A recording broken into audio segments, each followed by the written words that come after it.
আসসালামু আলাইকুম। কৃষিগ্রাম পরিবারের পক্ষ থেকে নেটওয়ার্ক কৃষিগুচ্ছ প্রশ্ন ব্যাংক সিরিজের প্রথম ক্লাসে তোমাদের সবাইকে স্বাগতম। আজকের ক্লাসে আমরা কোষ বিভাজন চ্যাপ্টারটা দিয়ে শুরু করব। তার আগে আমি মোহাম্মদ আবেদ সর্দার, পড়াশোনা করছি সিলেট কৃষি বিশ্ববিদ্যালয়ের কৃষি অনুষদের দ্বিতীয় বর্ষে। তো চলো পরিচয় পর্ব শেষ করে আমরা আমাদের মূল ক্লাসে চলে যাই। তো এটা হচ্ছে আমাদের 1 নম্বর পর্ব। তো প্রথম প্রশ্ন যেটা বলছে যে মিয়োসিস অনে কোন পর্যায়ে সিনাপসিস ঘটে।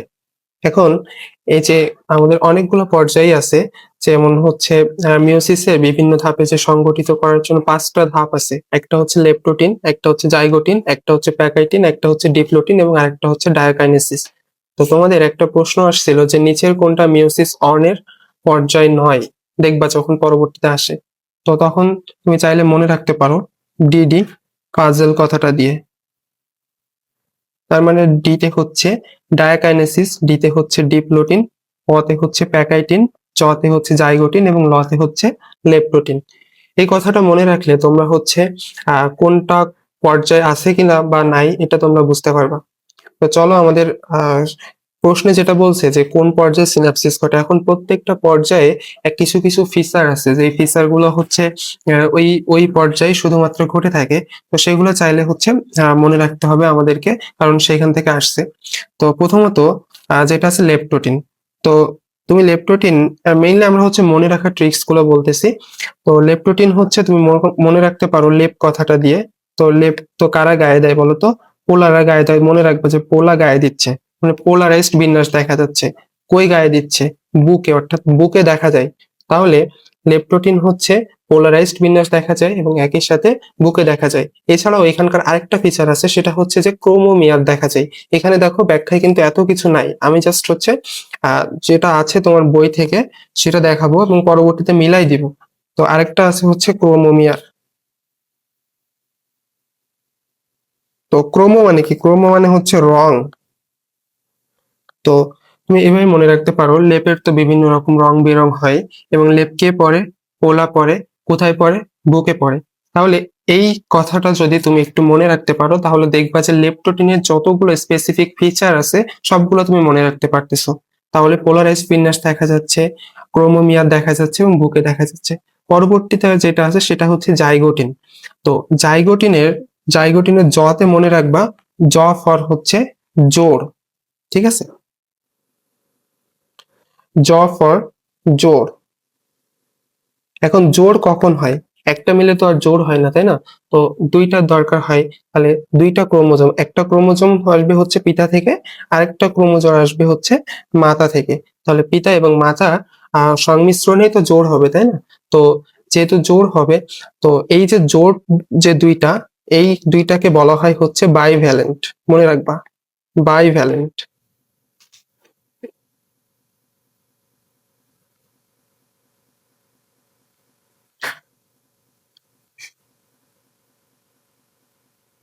আচ্ছা, এখন আহ আর এই যে জোড় বাঁধার যে একটা প্রক্রিয়া, এই প্রক্রিয়াটাকে বলা হয় সিনাপসিস। তাহলে বায়োলজিতে সিস মানে কোনো কিছু তৈরি হওয়া, জেনেসিস কোনো কিছু তৈরি হওয়া, লাইসিস কোনো কিছু ভেঙে যাওয়া। তাহলে মূল কথা সিস মানে কোনো একটা প্রক্রিয়াকে বোঝায়। হইতে পারে সেটা তৈরি হওয়ার প্রক্রিয়া বা ভাঙার প্রক্রিয়া। ঠিক আছে? তাহলে এই যে জাইগোটিনের ফর জোড়, জোড় কিভাবে হচ্ছে? দুইটার সংমিশ্রণে হচ্ছে। তাহলে একটা যে জোড় কে বলা বাইভ্যালেন্ট, এবং এই জোড় যে বাঁধার যে প্রক্রিয়া তাকে বলা প্রক্রিয়াকে বলা হয় সিনাপসিস। ঠিক আছে? তাহলে প্রক্রিয়াকে বলা হয় সিনাপসিস। তাহলে আমাদের প্রশ্নে যেটা আছে সেটা আমরা সলভ তো করবোই, পাশাপাশি প্রত্যেকটা ডিটেলস সলভ করব, যাতে আমাদের পরবর্তীতে দেখবা যে এই প্রশ্নগুলোই বারবার রিপিট হবে। সো সেই রিপিটেশন সময় তো আর এত বেশি ডিটেলস বলবো না, এজন্য আমরা প্রথমে একটু বেশি করে বলে নিচ্ছি। ওকে, এখন তাহলে এই জাইগোটিন পর্যায়ে কি দেখা যাচ্ছে? জাইগোটিন পর্যায়ে দেখা যাচ্ছে যে আহ বাইভ্যালেন্ট দেখা যাচ্ছে এবং আরেকটা সিনাপসিস দেখা যাচ্ছে। তাহলে সেটা আমাদের লেপ্টোটিন গেল, জাইগোটিন গেল। এরপরে যেটা আছে প্যাকাইটিন। সবসময় এই যে বাকি যে তিনটা আছে বা দুইটা আছে, সবসময় তুমি দ্বিতীয় অক্ষরকে লক্ষ্য করবা। কি? দ্বিতীয় অক্ষর। তাহলে প্যাকাইটিন তুমি লেখো তো, প্যাকাইটিন। তাহলে প্যাকাইটিন লিখতে গেলে দ্বিতীয় অক্ষরে কি আছে? ক আছে। তাহলে ক দিয়ে দুইটা জিনিস মনে রাখবা। কতে হচ্ছে তোমার কায়াজমা, আরেকটা কতে হচ্ছে তোমার ক্রসিং ওভার। ঠিক আছে, আরেকটা কতে হচ্ছে ক্রসিং ওভার। তাহলে এই প্যাকাইটিনের দ্বিতীয় অক্ষর হচ্ছে, প্যাকাইটিনের দ্বিতীয় নাম্বার ওয়ার্ড হচ্ছে ক। ক থেকে দুইটা জিনিস আমরা মনে রাখবো, একটা হচ্ছে কায়াজমা আর একটা হচ্ছে ক্রসিং ওভার। তাহলে প্যাকাইটিনের দুইটা ফিচার, একটা হচ্ছে কায়াজমা আর একটা হচ্ছে ক্রসিং ওভার। এরপরে যেটা আছে ডিপ্লোটিন, বলছি তোমাদের 2 নম্বর ওয়ার্ডকে খেয়াল রাখবা। তাহলে ডিপ্লোটিনের 2 নম্বর ওয়ার্ড কি আছে দেখো তো, ক আছে আর ল আছে। ওই যে ডিপ্লো, পতে হচ্ছে মনে রাখবা, পতে হচ্ছে প্রান্তিকরণ দেখা যায় এবং লতে হচ্ছে তোমার লুপ সৃষ্টি হয়। ঠিক আছে, তাহলে এই হচ্ছে আমাদের স্পেশাল ফিচার। আর ডায়াকাইনেসিস হচ্ছে সবকিছু নিউক্লিয়ার বা নিউক্লিয়ার ইনভলভের বিলুপ্তি ঘটে। তাহলে আমাদের এখানে প্রশ্নে কি বলছে? প্রশ্ন বলছে যে কোন পর্যায়ে সিনাপসিস ঘটে। আমরা বলে ফেলছি সিস মানে তৈরি হওয়া। তাহলে একটা জোড় ছিল, জোড়টার নাম হচ্ছে বাইভ্যালেন্ট, এবং এই জোড় বাঁধার যে প্রক্রিয়া, দুইটা ক্রোমোজোমের জোড় বাঁধার যে প্রক্রিয়া, তাকে বলা হয় হচ্ছে সিনাপসিস। ঠিক আছে, তাহলে এই হচ্ছে মিওসিস অন এর যাবতীয় যে ডিটেলস, সেটা হচ্ছে আমরা করে ফেললাম। এখন আমি একটু রিভিউ করে দিচ্ছি, যেহেতু আমরা ট্রিক্স গুলো একটু আহ, দেখি আমরা মনে রাখতে পারছি কিনা।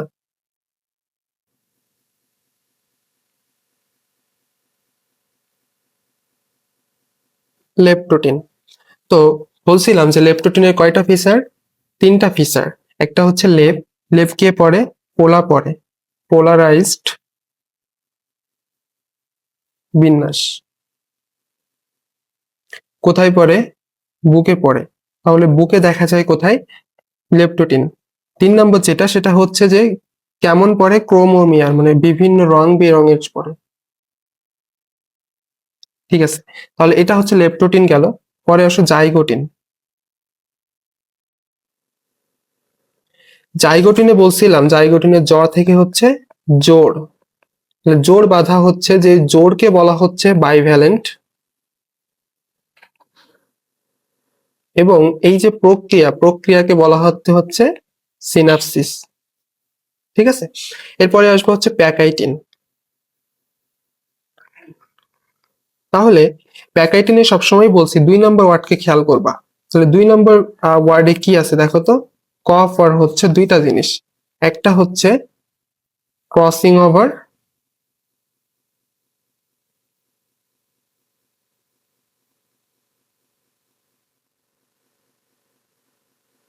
আরেকটা হচ্ছে কায়াজমা। ঠিক আছে, এরপরে পরে যেটা আছে সেটা হচ্ছে তোমার ডিপ্লোটিন।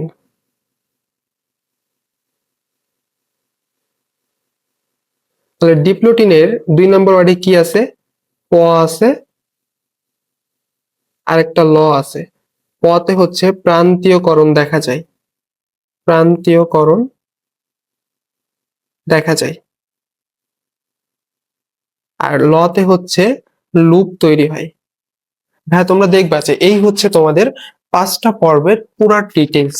এখন এই 5টা প্রশ্নে আমরা প্রথম প্রশ্নে অনেক বেশি সময় নিচ্ছি এই কারণে, যাতে হচ্ছে দেখবে আমাদের এই প্রশ্নগুলো, অর্থাৎ বইয়ের সবচেয়ে গুরুত্বপূর্ণ হচ্ছে এই জায়গাগুলো, এই জায়গাগুলো হচ্ছে সহজে আমাদের আয়ত্তে চলে আসলে দেখবা যে এমসিকিউ গুলো আমরা খুব সহজে সলভ করতে পারতেছি।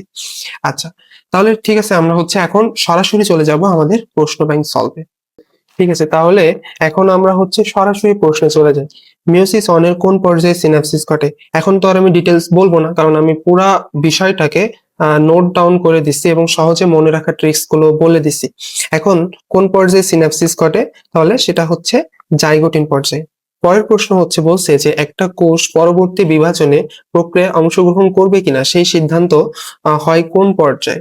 অর্থাৎ আমাদের এই যে কোষ বিভাজন চ্যাপ্টার, মানে কোষের যে বিভাজন হবে, এর জন্য 2টা পর্যায় আছে। প্রথমত যে 2টা ভাগে ভাগ করা হয়। কোষ চক্র, যেটাতে কোষের বৃদ্ধি, বিভাজন, বা হচ্ছে কোষের যে আহ, পরবর্তীতে বিভাজন হবে, কোষ সৃষ্টি হবে। এই যে এখানে লাইনটা দেখো, যে কোষ সৃষ্টি, কোষ বৃদ্ধি বা পরবর্তীতে বিভাজন, এই 3টা যে কাজ যে চক্রের মাধ্যমে হবে সেটা হচ্ছে কোষ চক্র। এখন এই কোষ চক্র হচ্ছে তোমার দুই ভাবে হয়, একটা হচ্ছে ইন্টারফেস আর একটা হচ্ছে মাইটোটিক ফেজ। ইন্টারফেসকে বলা হয় হচ্ছে কোষের প্রস্তুতিমূলক পর্যায়, এবং এম ফেজ অর্থাৎ মাইটোটিক ফেজ যেটা হচ্ছে আমাদের মূল পড়াশোনার বিষয়। তো তার আগে এখানে এটা একটু জেনে নিই, ইন্টারফেজ হচ্ছে কোষের পূর্ব প্রস্তুতিমূলক একটা দশা। এখানে তিনটা দশা আছে, একটা হচ্ছে জি1 দশা, একটা হচ্ছে এস দশা, একটা হচ্ছে জি2 দশা। এখন এই তিনটা দশায় কখন কি হয় এইটা আমাদের পরীক্ষার জন্য গুরুত্বপূর্ণ, এবং আমাদের প্রশ্ন যেটা আসছে যে এই এস দশায় কি হয়, জি1 দশায় কি হয়, আর জি2 দশায় কি হয়, এটা আমাদের প্রশ্নে বেশিরভাগ সময়ে আসে। তো এখন প্রথম দশা কি, প্রথম দশা হচ্ছে জি1 দশা। তো প্রথমত এখানকার সময়গুলো একটু জেনে নিই। জি1 দশায় হচ্ছে 30 থেকে 40% সময় ব্যয় হয়, আর এস দশায় হচ্ছে তোমার 30 থেকে 50% সময় ব্যয় হয়, আর জি2 দশায় হচ্ছে 10 থেকে 20% সময় ব্যয় হয়। ঠিক আছে, এটাও কিন্তু পরীক্ষার জন্য গুরুত্বপূর্ণ। এরপর এই যে জি1 দশায় কি হয়, এস দশায় কি হয়, এটা আমাদের পড়তে হবে। ঠিক আছে, এখন তার আগে এই যে কোষ চক্রটাকে যদি আমরা টোটাল 100% ধরি, তার 95% হচ্ছে এই ইন্টারফেস দশায় সময় ব্যয় হয়। বাকি যে 5 থেকে 10% সময় আছে, এই যে 90 থেকে 95 ভাগ সময় হচ্ছে ইন্টারফেসে ব্যয় হয়, বাকি 5 থেকে 10% সময় হচ্ছে মাইটোটিক ফেজে ব্যয় হয়।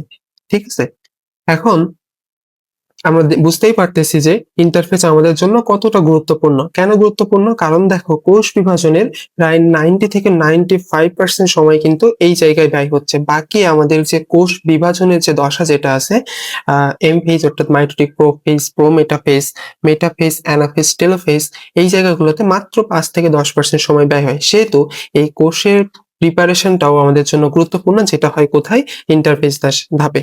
এখন এই যে ইন্টারফেসের তিনটা ধাপ আছে, একটা হচ্ছে জি1 দশা, একটা হচ্ছে এস দশা, একটা হচ্ছে জি2 দশা। এই জি1 দশায় কি হবে? দেখো একটু মানে নিজের কমন সেন্স দিয়ে চিন্তা করো, যেহেতু জি1 দশা, তার মানে এই জি1 দশায় কি সিদ্ধান্ত নেবে যে সে পরবর্তী কোষ বিভাজনে অংশগ্রহণ করবে কিনা। আচ্ছা, একটা কোষ বিভাজিত হবে কিনা সেই সিদ্ধান্তটাই তো আগে জরুরি, তাই না?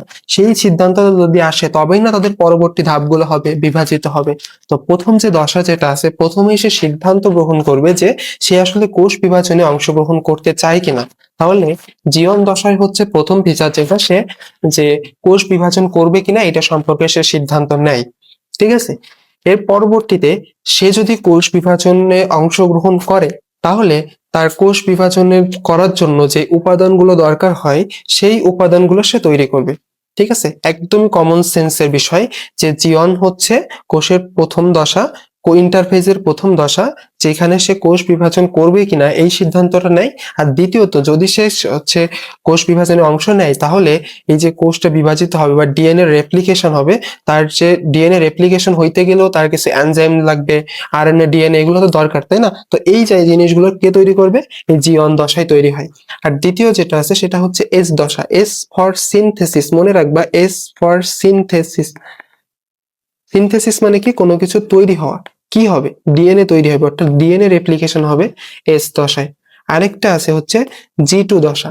তাহলে জি2 দশায় কি হয়, জি2 দশায় হচ্ছে প্রয়োজনীয় শক্তি তৈরি হয়, অর্থাৎ বাকি যা কিছু সবকিছুই প্রমোট হচ্ছে ম্যাচুরেশন, প্রমোটিং ফ্যাক্টর, বাকি যা কিছু আছে সবগুলোই হচ্ছে জি1 দশায় হবে। তাহলে প্রথম কথা কি, জি1 জি2 দশা। তো হচ্ছে প্রথমে যেটা আছে সেটা হচ্ছে জি1 দশা। জি1 দশায় কি, কোষ বিভাজনে সে আদৌ অংশগ্রহণ করবে কিনা এই সিদ্ধান্ত নিবে, এবং যদি সে কোষ বিভাজনে অংশগ্রহণ করে তাহলে তার যে উপাদানগুলো দরকার হবে সেগুলো তৈরি করবে। এটা হচ্ছে জি1 দশা। আর দ্বিতীয় যেটা আছে সেটা হচ্ছে সিনথেসিস, অর্থাৎ এস দশা। এস দশায় কি হবে, রেপ্লিকেশন হবে, অর্থাৎ সিনথেসিস হবে, অর্থাৎ ডিএনএ রেপ্লিকেশন। আর জি2 দশায় এই দুইটা বাদে, অর্থাৎ জি1 এবং এস বাদে বাকি যা কিছু আছে সবকিছুই জি2 দশায় হবে। খুবই সহজ। তাহলে এখন আমাদের প্রশ্নে চলে আসো। প্রশ্নে বলছে যে একটা কোষ পরবর্তী কোষ বিভাজন প্রক্রিয়ায় অংশগ্রহণ করবে কিনা সেই সিদ্ধান্ত কখন হবে। একদমই কমন সেন্স, একদমই কমন সেন্স। সেটা হচ্ছে প্রথম দশা, অর্থাৎ জি1 দশা।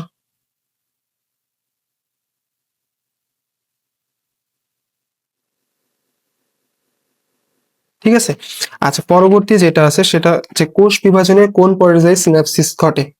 বলে ফেলছি কিন্তু অলরেডি, আমাদের প্রথম প্রশ্ন এটাই ছিল।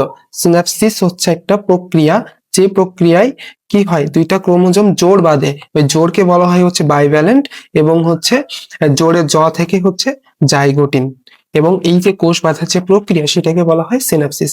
তাহলে গেল। এরপরে হচ্ছে কোষ বিভাজনের কোন পর্যায়ে VLJI আকৃতি ধারণ করে।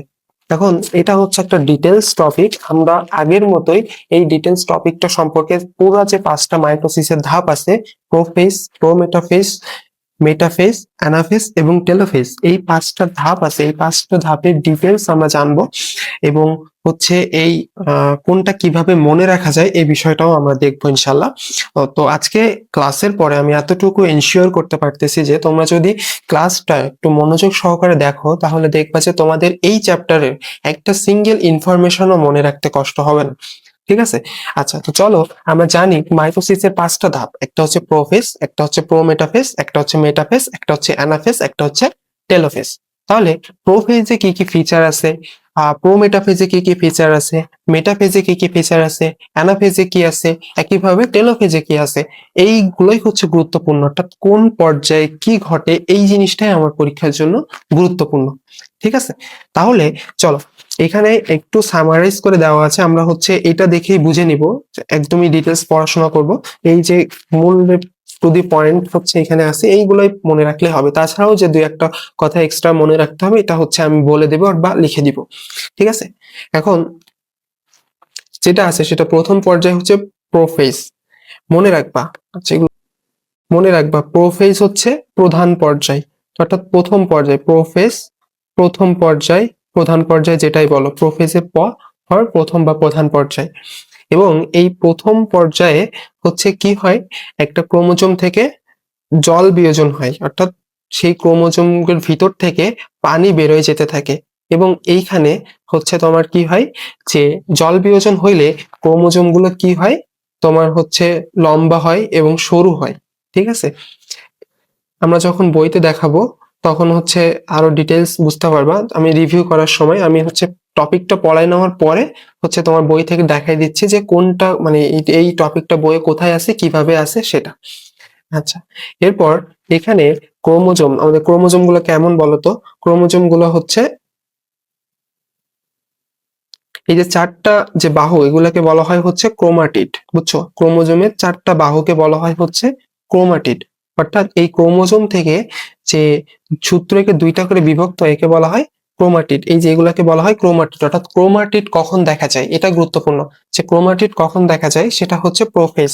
এবং প্রোফেজ যেহেতু প্রধান পর্যায় এবং এজন্য এই প্রথম পর্যায়কেই হচ্ছে বলা হয় দীর্ঘস্থায়ী পর্যায়, এবং এটা হচ্ছে একটা দীর্ঘস্থায়ী পর্যায়। আচ্ছা, তাহলে প্রোফেজের আসলে তেমন ফিচার বলতে প্রথমে জল বিয়োজন হবে, আর জল যদি ছেড়ে দেয় কোনো একটা ক্রোমোজোম থেকে তাহলে সেটা সরু হবে এবং লম্বা হবে। ঠিক আছে? আর দ্বিতীয় যে কথাটা সেটা হচ্ছে যে এখানে ক্রোমাটিড দেখা যায়, তাহলে এই হচ্ছে প্রোফেজের ফিচার। এরপর হচ্ছে প্রোমেটাফেজ। এখন প্রোমেটাফেজ মানে কি? প্রোমেটাফেজ মানে হচ্ছে মেটাফেজের আগের পর্যায়, অর্থাৎ প্রাক মেটাফেজ যেটা বা প্রাক মধ্য পর্যায় যেটাই বলো, এবং এটা হচ্ছে সবচেয়ে স্বল্পস্থায়ী পর্যায়। তাহলে যদি প্রশ্ন আসে যে সবচেয়ে দীর্ঘস্থায়ী পর্যায় কোনটা, তাহলে প্রশ্নের উত্তর হচ্ছে প্রোফেজ। সবচেয়ে ক্ষণস্থায়ী পর্যায় হচ্ছে বা স্বল্পস্থায়ী পর্যায় হচ্ছে প্রোমেটাফেজ। ঠিক আছে? এখন আমার প্রোমেটাফেজের কি কি ফিচার আছে, প্রোমেটাফেজের হচ্ছে তুমি কথাটা মনে রাখবা, প্রোমেটাফেজ। তাহলে প্রো মানে কি, এবার মনে রাখবা প্রো। প্রো মানে কি? প্রো আমরা বলি না যে তুই এই কাজে অনেক বেশি প্রো। প্রো মানে হচ্ছে দক্ষ। তাহলে সে কিসে দক্ষ? এভাবে মনে রাখবা যে সে নাচতে অনেক দক্ষ, সে হচ্ছে যন্ত্র তৈরি করতে দক্ষ। তাহলে এই দুইটা বিষয়, যে নাচতে দক্ষ এবং যন্ত্র বানাতে দক্ষ। তাহলে দেখবা যে এই প্রো মেটাফেজের ফিচার গুলো মনে রাখা শেষ। কিভাবে? প্রো মেটাফেজ, প্রো প্রো মানে হচ্ছে দক্ষ, কি বানাইতে দক্ষ, যন্ত্র বানাইতে দক্ষ এবং নাচতে দক্ষ, অর্থাৎ ক্রোমোজোমে নৃত্য দেখা যায়। তাহলে এই হচ্ছে প্রো মেটাফেজের ফিচার। এরপরে যেটা আছে সেটা হচ্ছে মেটাফেজ, এবং মেটাফেজের প্রথম অক্ষর হচ্ছে ম। এটা দিয়ে আমরা অনেক কিছু মনে রাখতে পারবো, দেখবা যে মেটাফেজে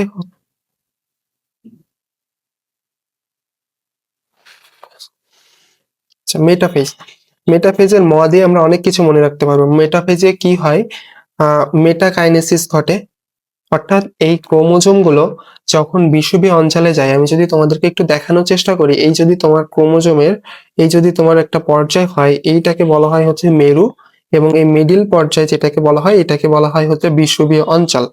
নর্মালি একটা ক্রোমোজোমের যে ক্রোমোজোম গুলো আছে তখন এই যে বিষুবীয় অঞ্চলের দিকে যায়, নর্মালি এরকম বিক্ষিপ্ত অবস্থায় থাকে, সেটা বিষুবীয় অঞ্চলে আসে, বিষুবীয় অঞ্চল থেকে তোমার মেরুর দিকে যায়। বুঝছো? তাহলে প্রথমে হচ্ছে একটা ক্রোমোজোম ছড়ানো ছিটানো থাকে একটা ধাপে, তারপর সেটা বিষুবীয় অঞ্চলে আসে আরেকটা পর্যায়ে, বিষুবীয় অঞ্চল থেকে আবার মেরু অঞ্চলের দিকে যায় আরেকটা পর্যায়ে, এবং কোন পর্যায়ে কি হয় এটা আমি লাস্টে বলবো, যাতে তোমরা রিলেট করতে পারো। ঠিক আছে?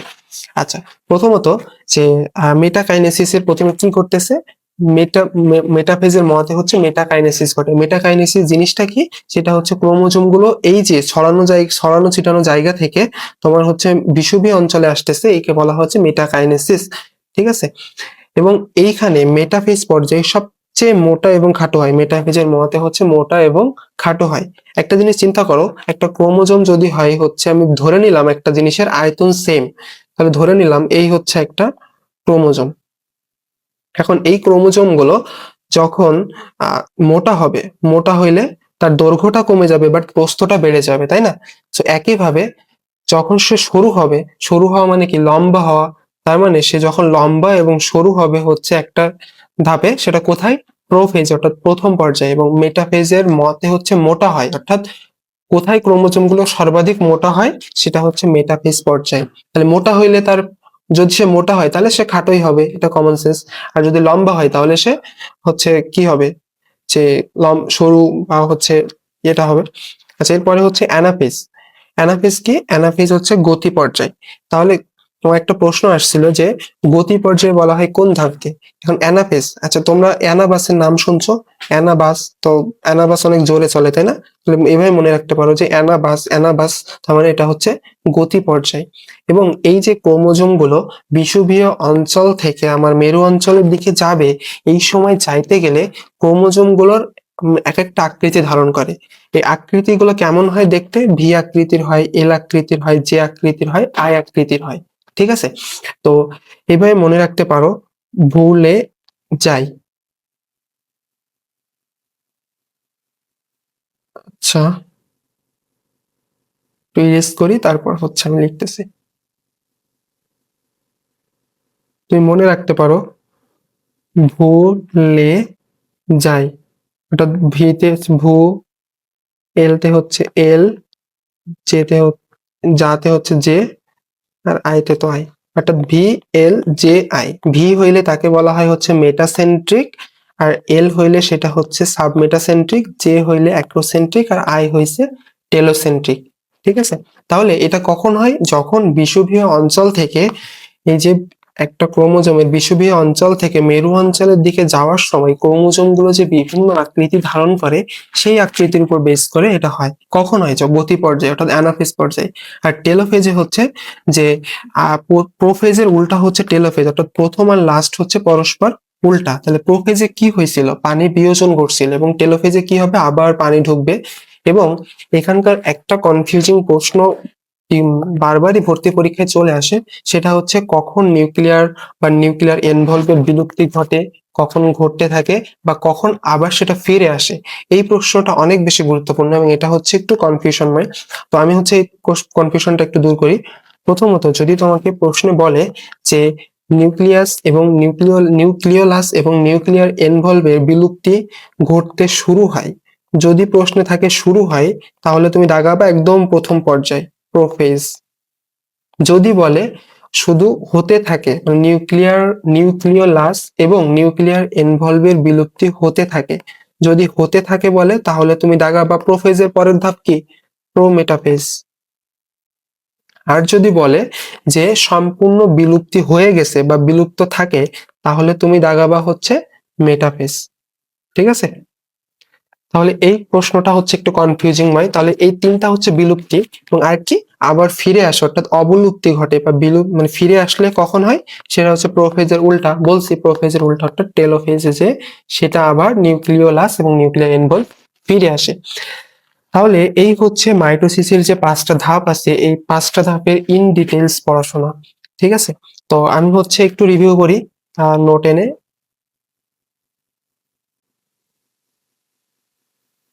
প্রথম পর্যায় হচ্ছে প্রোফেজ। তো প্রোফেজের প থেকে মনে রাখবো এটা হচ্ছে প্রথম প্রধান পর্যায় বা দীর্ঘস্থায়ী পর্যায়, প্রথম পর্যায়, যেটাই বলো না কেন, ঠিক আছে। এবং এখানে কি হয়, ক্রোমোজোম গুলো, আচ্ছা, প্রোফেজে জল বিয়োজন হয়।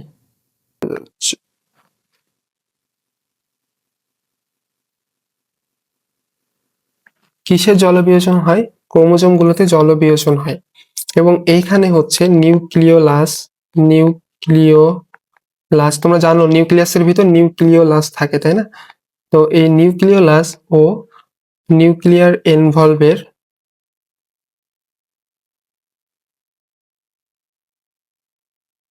বিলুপ্তি শুরু হয়, ঠিক আছে। তাহলে শুরু হয় বললে আমরা দাগাবো হচ্ছে প্রোফেজ।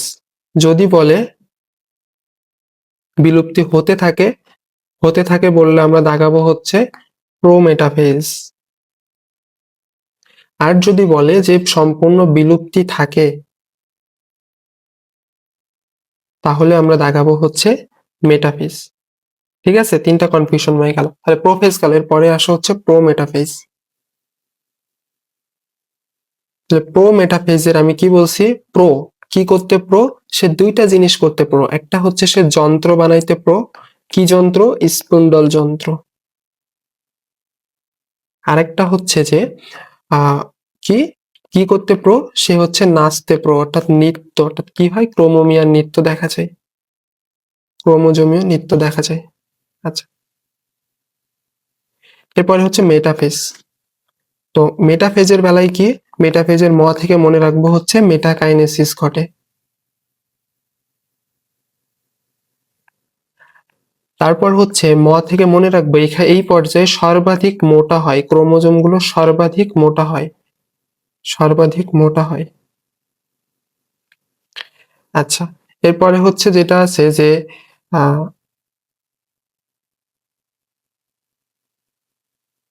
অ্যানাফেজ। অ্যানাফেজ, তাহলে অ্যানাবাসকে বলা হয় হচ্ছে গতি পর্যায়। তাহলে এবং এটা যদি গতি পর্যায় হয় এবং এই সময় ক্রোমোজোম গুলো যখন আহ বিষুবীয় অঞ্চল থেকে মেরু অঞ্চলের দিকে যেতে থাকে, তখন বিভিন্ন আকৃতির হয়। এটা আমরা পড়ছি হচ্ছে ভূ লে যায়। যখন সে ভি হয়, তাহলে তার নাম হয় হচ্ছে মেটাসেন্ট্রিক।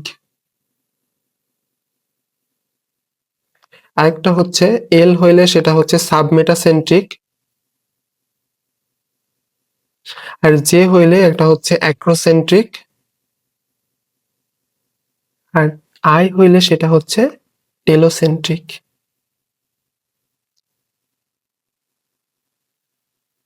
তাহলে আর একটা পর্যায়ে আসে, সেটা হচ্ছে টেলোফেজ। তাহলে টেলোফেজ হচ্ছে সবার শেষের পর্যায়, এবং এটা হচ্ছে কিসের উল্টা? প্রোফেজের উল্টা। তো প্রোফেজে হচ্ছে জল বিয়োজন হচ্ছিল, আর এখানে হচ্ছে জল যোজন ঘটে, ঠিক আছে। তাহলে টেলোফেজে হচ্ছে জল যোজন ঘটে। তো এই হচ্ছে আমার পুরা কোষ বিভাজনের মাইটোসিসের যে 5টা ধাপ আছে ইন ডিটেলস পড়াশোনা। এখন আমরা ধুমধাম প্রশ্ন সলভ করব।